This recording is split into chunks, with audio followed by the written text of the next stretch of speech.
In the small village of Humans, in the heart of Anambra State, there lived a young orphan boy named Obinna. He had lost his parents at a tender age and was forced to live with his uncle Ugachukwu and his wife Ngozi. Ugachukwu had 4 children of his own, all around Obinna's age, but despite being family, Obinna was treated like an outcast. Ngozi, in particular, made Obinna's life a living hell. She would often scold him, calling him names like useless boy and good for nothing. Obinna would try to ignore her, but the words cut deep, and he would often find himself crying alone in his small corner of the room.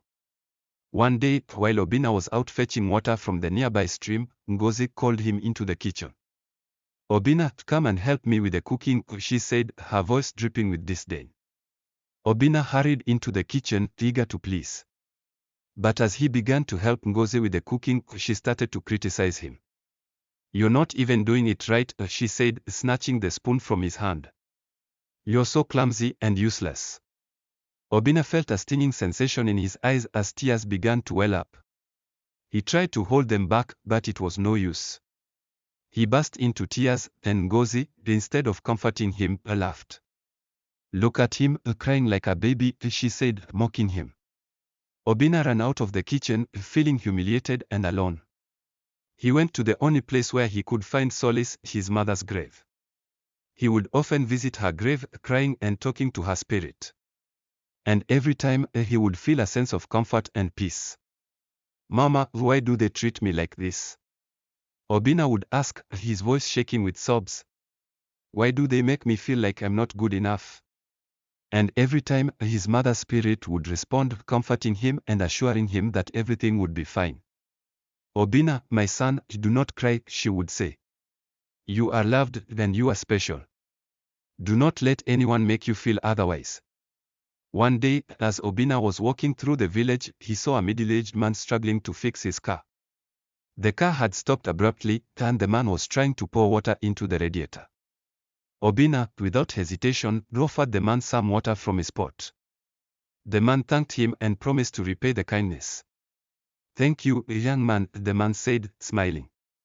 "I am grateful for your help. I will not forget this kindness."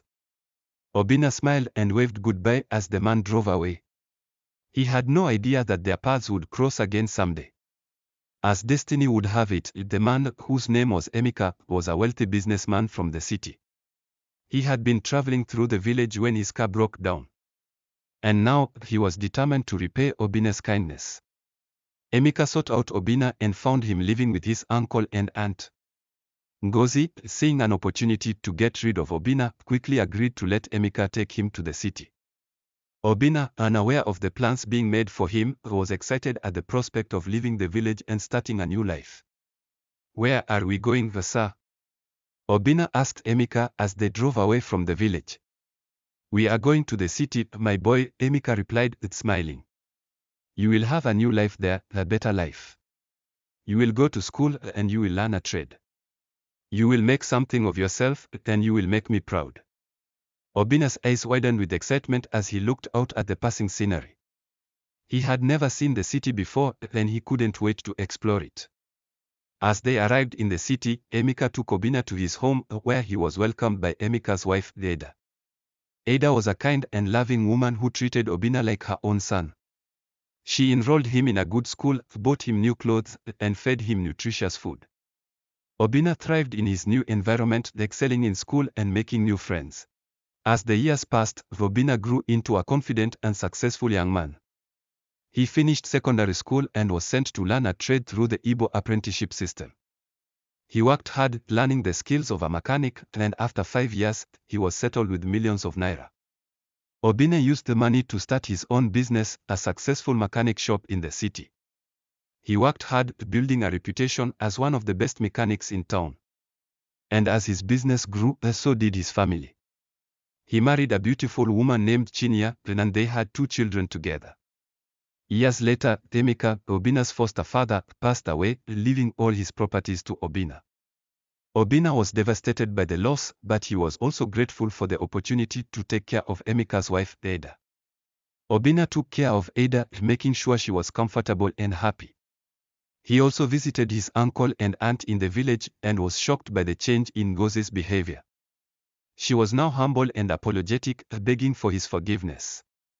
"Obinna, my son, I am sorry for the way I treated you," Ngozi said, the tears streaming down her face.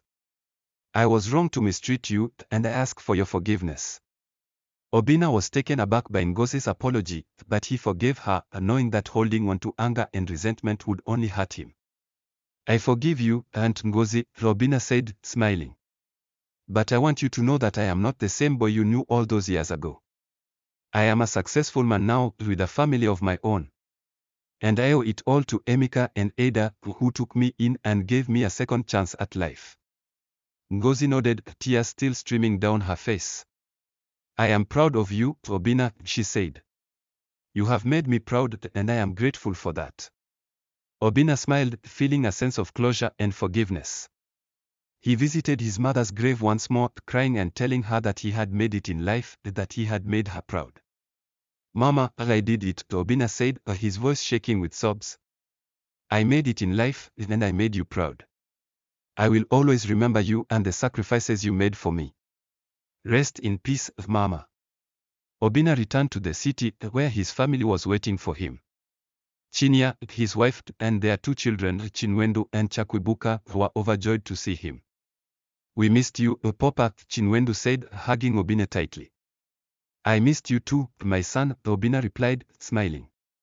"But I am back now, and I am not going anywhere. We will spend the rest of our lives together, as a family." And so, Obinna lived happily ever after with his family, grateful for the second chance at life that Emeka and Ada had given him. He never forgot his humble beginnings and always made sure to give back to his community, helping those in need and helping others achieve their dreams.